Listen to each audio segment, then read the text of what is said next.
most of our earnings normally goes back home, di ba? It's important for the Filipinos to reconnected, infuse the importance of bayanihan, having community of IT expert, non-practitioner, even students, upskill or talents, no, without spending too much. Aims to help kababayans journey to IT.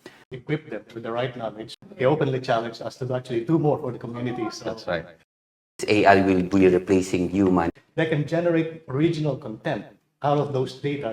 AI will replace around 85 million jobs by 2025.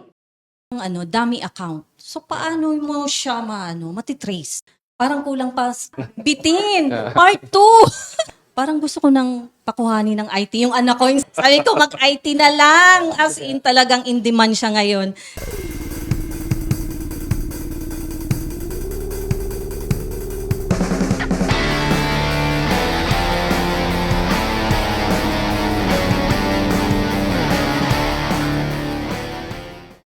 Welcome to Tonight with Bayanihan, powered to us by ProXperts Media.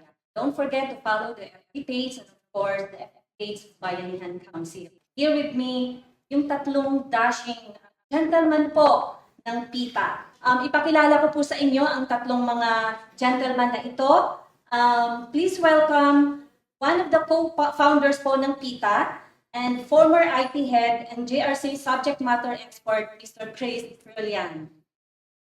Good evening, everyone. Good evening po sa ProXpert. Good evening, Madam Cheryl. Thanks for inviting us, giving us the opportunity to share our knowledge with this discussion and with my colleagues here, fellow expert in IT, and we're honored to be here to share our knowledge and give some information about the subject matter. Thank you so much. And then we have the second guest. He is the chairman and co-founder, PIITA, and he is an MBA Healthcare Management and IT Security certified. Join me in welcoming Mr. Arwin Ditera. Hello to all the viewers and followers. Good evening, Ma'am Inday, and good evening, Sir Stephen and Chris. And thank you for having us here in Bayanihan live. Then we have our third guest, the PIITA President, Sir Stephen Bala. Good evening, Ma'am Iday, and good evening po sa inyo pong natin nakasubaybay sa inyo pong programa. It's a pleasure to be part of your beautiful program, and I understand you're reaching a lot of audience. You're helping different communities. So it's definitely a blessed experience to be part of your episode. Thank you. Can you share with us kung ano po ba yung PIITA and ano yung mission and vision niya? So PIITA stands for Philippine International Information Technology Alliance. It's a non-religious, non-political, and non-profitable organization that aims to help kababayans, Filipino, to their journey to IT. Regardless if you are IT practitioner and non-practitioner. So we are here as a community, as an organization to help you on your journey. That's a very good, very nice, what's this, sir, mission and vision? We collaborated, three of us among the founders. We realized that it's important for the Filipinos to reconnected, and then infuse the importance of bayanihan because you can see a lot of kids right now, they don't even know what's the meaning of bayanihan. So we need to instill them what's the lesson, what's the meaning of bayanihan. So we came up with this idea of having community of IT expert, non-practitioner, even students. We're encouraging them to join the group. So the main goal is the main challenge here as an OFW is to how can you upskill your talents, without spending too much?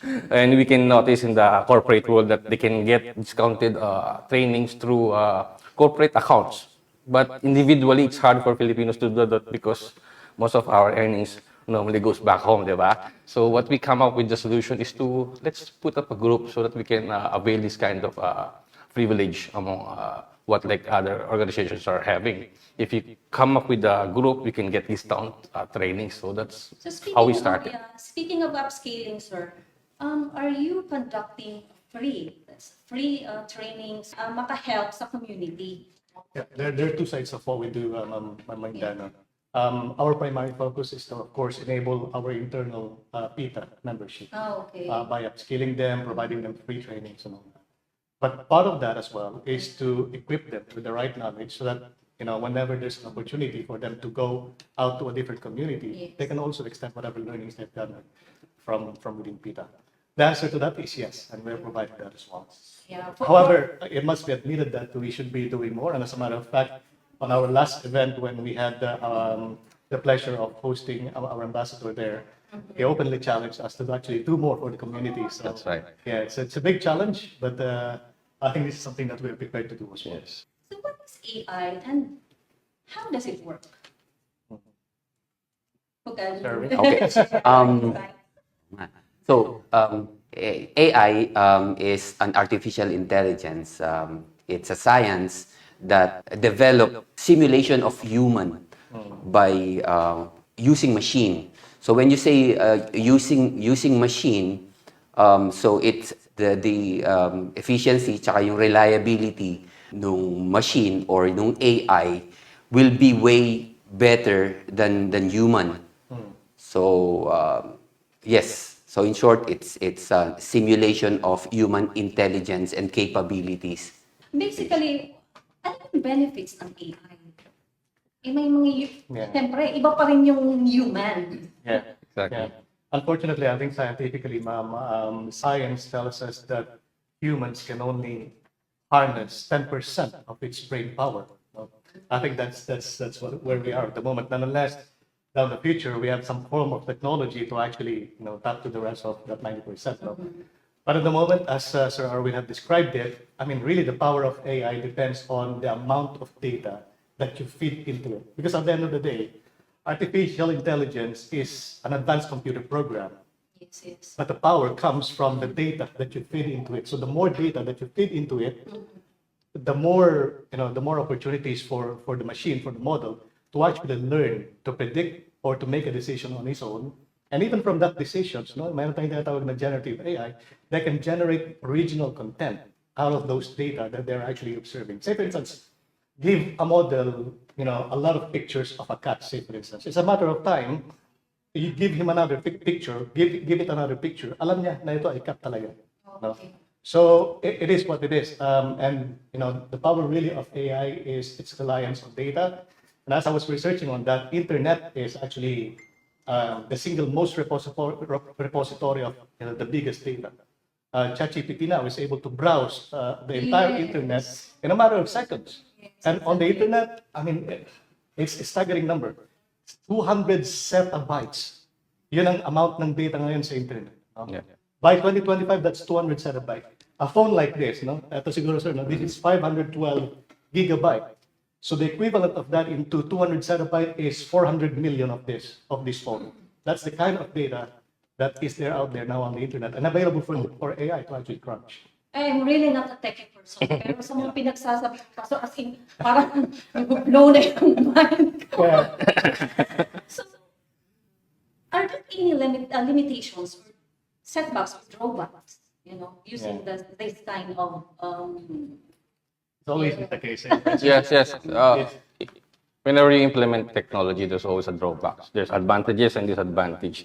Me as a GRC practitioner, we always measure risk on implementing something. So we need to come up with different kind of expertise in the corporate world, coming from different section of the company, wherein we have to analyze what benefits we can utilize using AI and what are the drawbacks. It's important to know these drawbacks because sometimes you're getting your advantage, but in the real world you're falling, or you're not utilizing the technology itself, but sometimes you've been spending so much using the technology wherein you cannot see the benefits. So we need to be careful about how we use this technology. Yes.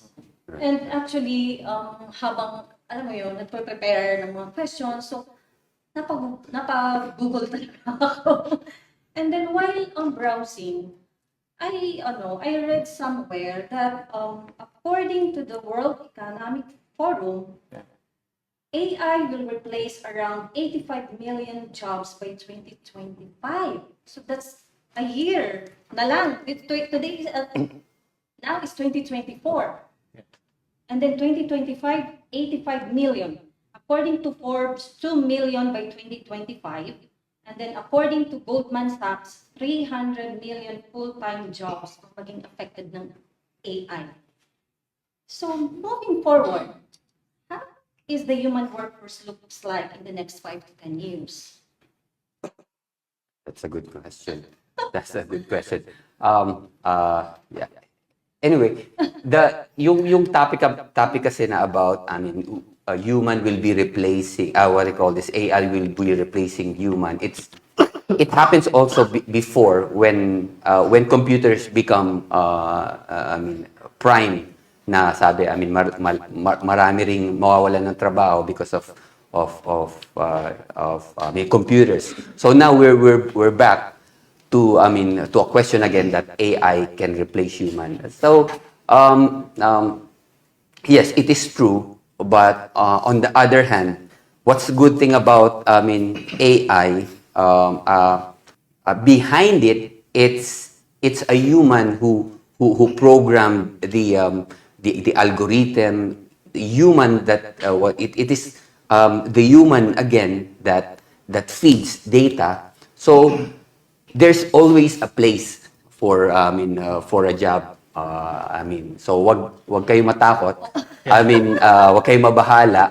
It's a cycle. That's the optimistic side of it. The pessimistic side of it, and I think I'm going to represent that, Ma'am Inday. Yes, any technology disruption like this, AI, will disrupt the workforce, unfortunately. That's the reality. Yes. Tulad ng sinabi ni Sir Erwin, no? And AI coupled with robotics, it's going to do so much more. And then quantum computing, all of these three technologies, main technologies put together, it's going to do a lot, right? Just yesterday, NVIDIA have made an announcement. They're releasing this particular chip, they called it Deepwell. With AI 3.0, say for instance, it can accommodate 175 billion parameters, right? Parameters are different, you know, you consider it, if you're to do a lemonade, for instance. Parameter are those things that, you know, determines the amount of sugar that you put into lemonade, perhaps the temperature of the syrup that you put into your lemonade, all of those things together. Right now, ChatGPT can accommodate 175 billion parameters. But with the chip that they've released yesterday, that's 10 trillion parameters can be accommodated into that. So can you just imagine what kind of computational activities can be done by that? Maybe even in the future, scientists will be replaced by AI itself. Now, the DNA scientists, for that matter. Right. Parang nakakatakot siya, no? Parang nakakatakot siya talaga. Kung iisipin natin, nakakatakot siya. But at the end of the day, ngayon, nakaka-help naman talaga siya sa tao. I mean healthcare. Sa pinagtatrabahoan ko, cutting edge nila yung robotics. Yes. Kasi sa surgery, meron na silang robotics. So may mga positive ano talaga. And sometimes, on the other hand, parang iniisip ko din na parang humans are playing God. But, we are still, you know, angat pa rin tayo kasi we are, you know, created by His image and likeness. That's true. Right. Hindi po ba? Yeah. So, when we come back po, sobrang ang AI sobrang lawak ng ng discussion. Hindi siya pwede i-cash na sa 10 minutes po. So when we come back, we will discuss another issue regarding cyberbullying. When we come back after this commercial break. Welcome back to Tonight with Bayanihan, powered to us by ProXperts Media. Don't forget to follow their FB page and of course, the Bayanihan Council FB page. Mag-shoutout muna ako. Thank you, Ate Cecil, for watching. Thank you, Ma'am Pamela. Thank you, Sis Gemma, for watching. Sis Franz, message niya po, so happy to see you, Tatay Pastor Dab. And then, kay Jury, salamat sa pagtanaw, Jur. Kay Ma'am Eleanor, Ma'am Miss Miley Guzman, thank you for watching. And then si Ma'am Jewel, si Ma'am, sino pa ba to? Si Sir Aldwin Pusoko, thank you sir for watching. And before we will discuss regarding yung cyberbullying and online defamation, we will discuss first yung kung ano-ano yung mga steps na gagawin namin, paano namin mas safeguard yung mga sarili namin against hackers, scammers, Kasi ang dami po yan talaga ngayon. Kasi isa ako sa alam mo yung muntik ng Budol. muntik na mabudol. Kasi may isang exchange dito, nag-message sa WhatsApp. Parang ang tingin ko talaga, kasi sanay kami sa trabaho ko na yung may phishing kasi kami dyan. So sanay ako dun sa mga red flags. Pero yung nasa WhatsApp, parang as in legit talaga, legit na legit. Tapos ang ginawa ko, kinakabahan din ako. Kasi sabi ko, bakit ako nagkakaroon ng dito? So ang ginawa ko, tinawagan ko yung company. So tumawa yung nandun sa nila, contact, nila, sabi na, ma'am, ano po yan? Okay. So, ang dami ngayon, as in, sa FB, mga FB pages, nang i-scam ng mga OFWs kasi ang dami kong alam na mga nasa community. So, paano niyo po ba mapipilitan? Paano natin ma-detect ang mga ganun? There are two categories to remember. Yes. One is the scammer, and the other one is the hackers. Or active hacking talaga, mga technical hacking. Pero yung mga scammers, they're more into social engineering. They trick people to divulge, sensitive information such as bank details and all that. Even the OTPs, for them to be able to access your account, they're able to trick people, unfortunately. And I think all of our audience, including us, at least know one or two in our circle that were scammed by them. I think that's the reality. I think one key takeaway that we need to bear in mind always when dealing with those kind of things. Huwag masyadong nagpapaniwala at huwag masyadong nagpapatakot. So every time, the scammers will always use the element of urgency. Gusto nila agad-agad, action ka, and then they will try to threaten you. And there's an element of threat into their social engineering tactics as well. Sabihin nila sa inyo, if you don't do this, someone will come into your place, and then we'll do this, so and so forth. Huwag masyadong magpapaniwala. Once again, I think our authorities, especially in this land, they're very open in terms of educating the wider community, the wider population. Banks will never ask you for OTP, for instance, right? Government agencies, police departments, for that matter, they will never ask you to divulge personal, information that they have access to already, right? So they will never ask you to validate what they're on something that they already. Scammers, unfortunately, they do this. So you begin to ask. You have partly answered the question already, ma'am. Drop that call and then call up the bank, call up the company who is trying to, claiming to be coming from the company. That's one way you do it. Especially kapag yung tumatawag sa atin is coming from not from a landline, kundi yung that's the reality. And they're using every channel nowadays, right? Hindi lamang, there used to be a time na email lang. Now they're using WhatsApp, they're using SMS, they're using even voice nowadays. So they're, capitalizing on all of these channels to do their bit. Now, when it comes into yung hackers, sir, would you like to answer into the hacking part? Masyadong malalim yung hacking part. But there are guidelines in the corporate world that you need to understand, and we are delivering this to different kinds of companies as well, in our companies as well. So we need to have policies you need to follow. Training is very important part of cybersecurity awareness, because every 6 months, every 4 months, we need to complete trainings for to qualify. For instance, our company have 27,000. You need to meet certain training level for all your members, for all of your staff. Like even if you have 2,000 staff, then you have to complete all this training at least twice a year to be aware and to be vigilant on these things. Because also, if you're upgrading, the enemy is also upgrading. So you need to be ahead of time, no? So you need to be vigilant, and it's imperative that a company also put up, funds on this kind of activities, because you'll never know if this is there. You'll never know when it's gonna come and when it's gonna catch you. So you need to be prepared. There's nothing as such as free pizza. There's always something attached to that. Even if you're connecting to, say, for instance, I don't know, let's just say a Because particular they have brand. the government, they have Yeah. this free something. Yeah, free something, right? But as a matter of fact, you're logging in with, say, for instance, your Facebook, or maybe with your email. So all of those information that you put in there can actually be used. And Oh, be so they sold can to- access me. They cannot necessarily access it, but at least the data you put in there, like your email address, can be sold to marketers, say, for instance. So that makontak. Sometimes we're wondering, saan kaya nakuha tong phone number ko? Or tong email ko? I mean, those are the things that we're putting on free public Wi-Fi. And then they will not tell you where it's Yeah. coming from. Then they will say it's from their market department or something like that. Nagtataka ko, bakit may mga emails ako nang nagaling dito? Hindi naman ako nag-subscribe, hindi naman ako galing pa dyan. And not only that, I mean, it's very easy to put up an SSID or like a wireless network, right? That mimics a legitimate wireless network. It's very easy. So that can be a hacker's network already. And if you're connected to a hacker's network, that's almost, Man in between. it is game over. So, what if, sir,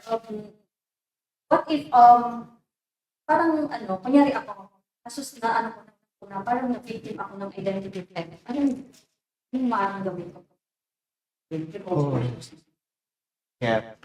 If that happens on the social media platform, say for instance, number one, first step, report it to the social media platform, Okay. right? They have a team, a specialized team that actually looks after this, and we can just rely on them. We can just depend on them that they will actually. Number two, inform your network as well. Sabihan natin sila that I suspect that my account has been compromised, so that they will know exactly whom they're dealing with. That's one. And then maybe, review your privacy settings. Kasi naman, baka yung default na setting natin is public, send to all. Diba? Yeah, change your password. Thank you so much for that. And when we come back, we will discuss regarding the cyberbullying and then the online defamation after this discussion. Welcome back to Tonight with Bayanihan, powered to us by ProXperts Media. And I would just like to say hi sa iba nating mga viewers. Kay Ma'am Eva Grace Rolian Soriano, kay Rosalie, thank you dahil sa pagtanaw na kadya sa ilain karon. See you later. And kay Sir Eman, going back to our discussion. We will discuss regarding yung cyberbullying and online defamation. Kasi sa social media, lalo na ngayon sa social media, napakarampant po yung bullying sa social media. I, for one, is a victim sa cyberbullying ngayon. And I even ask your, advices. So, what really is cyberbullying and defamation? Tough question. Actually, nung bata tayo, bullying is common na during our early days pala, di ba? Pinapansin, di ba? Yeah, hindi natin pinapansin. Pero nowadays kasi, what is vulnerable kasi yung mga kids nowadays, di ba? Yung bullying, very vulnerable sila pagdating sa ganyang subject. So, more importantly, we need to educate yung children natin na we need to put some restrictions, policy sa bahay. Like for example, in my case, I never given my children access to social media since after pandemic lang. So when they reach certain age, then I would have I will give them access, especially applications. There are some tools you can use that you can limit the access of your children, how long they will stay in this certain application, YouTube ba yan or FB ba yan. It's important to put some measures and limitations to your Can you children. share with us, sir, sa mga ganun? Kasi ako may mga kids din ako. So, lalo na wala sila dito na sa Pilipinas, hindi ko talaga sila, alam mo yun, subaybayan kung ano yung mga nila sa apps. Okay. So, ang ginawa ko, parang doon sa iPad, may something doon na family. Tapos, Yes. kasi hindi kasi ako techie talaga. So, hindi ko siya na yung viewing time nila, paano yung mga apps na pwede kong i-approve or hindi. May mga ganun daw eh. Yes, So, yes, yes. magpapaguide ako niyan sa'yo. Sige po. Yeah. So, what are the common forms of cyberbullying? Nowadays, it's very common yung mga memes, di ba? They're using images to insult some other people and very into sa mga kabataan. Sometimes they don't notice na nakaka-hurt na sila, no? At very rampant to sa kabataan. Kaya And nga po. At saka, alam mo yung parang mental ng bata din. Kaya nakikita mo na or nababasa mo sa mga news, elementary, high school, nagsuicide kasi nga binubully sa social media.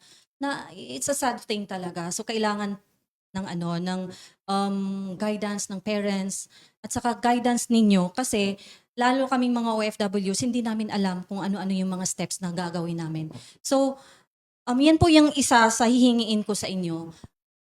Yung steps kung paano yung mga bata sa Pilipinas na meron kami solution, meron kami gagawin para ma-limit yung ano nila. So, yan po yung isa sa hingiin ko sa inyo. And then, next question po is, how can we protect ourselves pag nabiktima kami ng cyberbullying or oral defamation in social media? Actually, we're protected by the law here in UAE. It's very important. Even the company onboarding process, we need to tell our employees that you need to behave well, especially in social media. Otherwise, you will face this kind of charges, penalties, jail time, things like that. And dito, no, sobrang higpit nila, no. So they really enforce the law. So if hindi ka nagbe-behave ng well, That's right. And they Delicate. expanded actually the definition of cyberbullying and defamation here. Simply taking a selfie and then posting it online without the permission of that person actually can already be categorized as bullying. Yeah, speaking So of it's that, very serious. yeah. I mean, I think the penalty. It's a very serious, yeah. yes. Yeah, it's very serious because, Pastor, there is one OFW na nag-reach out sa akin actually. Yeah. Nag-selfie siya kasama yung bata and then nakita nung nanay na posted on social media, nakulong ngayon actually. So, yan din ang isa sa mga tinutulungan natin. And seeking, help and support, may mga ba kayo? May mga links ba kayong maibibigay sa amin? Mga links ng government, ba dito? Or kung ano pa man, kung saan kami pwedeng magsumbong or mag-report? Yeah, links are out there. Although it's not on top of our mind, but Yes. simply Google it, right? Okay. Cybercrime reporting, say for instance. Philippines or Yeah, UAE? Philippines or UAE. Here in the UAE, iba yung reporting for Abu Dhabi, iba yung reporting sa Dubai, Dubai. obviously. Oh, okay. So But yeah, they're definitely dedicated for every Emirates. And yeah, I think we are in this part of the world na talagang well protected po tayo. I think that's part of the reason as to why we're actually living in one of the safest part of the world. Because of those legal provisions to say. Yes. Governance and laws. Okay. So meaning, parang ang cyberbullying pala dito at saka oral defamation is napaka-grave, kumbaga, Yes, yes. na din. Parang crime din siya. Yes, So may right. mga din. 250 to 500,000 is a Oh, serious matter. it's a I think. serious, yeah. Yeah, serious matter. And Oh. depending on the severity of it, it can also include jail time, Jail time. depending dun sa severity ng The impact is Paano damage. pag paano kung yung tao is gumamit ng dummy account? So paano mo siya matitrace? May way ba na ganun? Kasi ang daming ganyang ginagawa. Kasi of course, obviously hindi nila gagamitin yung yung sariling account nila, of course. Gagawa sila ng dummy. So paano yan matitrace? May way po ba na matitrace yan? I mean, I think from technically it's possible actually, but I mean due to security also nung platform, social media platform, alam na nila yon and they can protect the account. They can protect the account. So the only way that you can, or the proper way that only you can deal with it is to report it to them.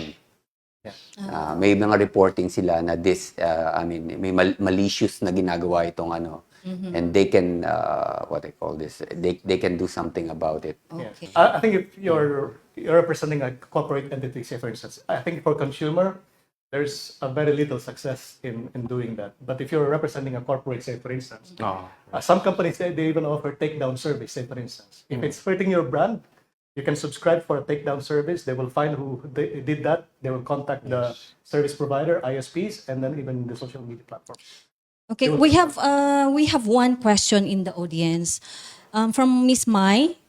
She asked, could we kindly educate our audience, particularly online shoppers, on whether it's better to use a debit card or credit card for online shopping, please? Miss Mai, hi. So can answer. Credit card. Yeah. Okay. Make sure that the credit card that you use has a very limit amount. No. So I mean, if it get compromised, hindi ganun kalaki yung damage. Use a multi-factor authenticator or OTP to secure your ano Transactions. your transaction, and as much as possible to those legitimate e-commerce only. So thank you talaga sa time yung tatlo. I mean, parang kulang pa, ano, Yes, parang kulang pa. ano siya, bitin, part 2. We're asking for part 2 or, and then yun yung ano ko sa inyo, request to have a free, trainings to the Bayanihan Council, different organizations, and then yung guidelines kung paano kami, yung mga parents na ma-help namin yung mga Right, kids right. na malimit yung ano sa social media. And then, my God, thank you so much. Sa ngayon, realization ko na ano, alam nyo, parang gusto ko nang pakuhanin ng IT yung anak ko instead na gusto niya maging doktor. Sabi ko, mag-IT na lang. As in, talagang in demand siya ngayon. So thank you so much sa ating mga viewers, sa ating mga guests, Sir Chris, Pastor, and then Sir Arwin. Maraming salamat sa inyong time. Our And pleasure. then, yes, thank you so much. And then see you all next Wednesday again. Thank you so much for watching Tonight with Bayanihan. Stay blessed, stay safe.